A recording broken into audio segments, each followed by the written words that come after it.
होय, शेवटची पिढी, द लास्ट जनरेशन. पुढच्या 10-15 वर्षात गावातलं साधं, सरळ, समाधानी आणि आनंदी जीवन जगणारी ही शेवटची पिढी आपल्याला कायमची सोडून जाणार आहे.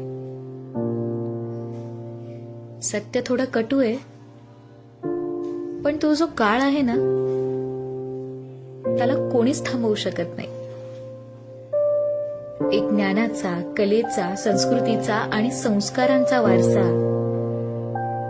आपल्यातून कायमचा निघून जाणार आहे.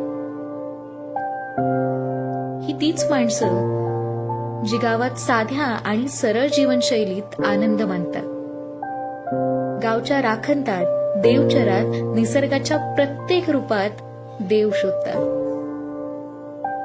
मायेचा ओलावा जपणारी, आपल्याला छान छान गोष्टी सांगणारी आणि जीवनाचा खरा अर्थ खूप सोप्या भाषेत समजावून सांगणारी हीच ती शेवटची पिढी.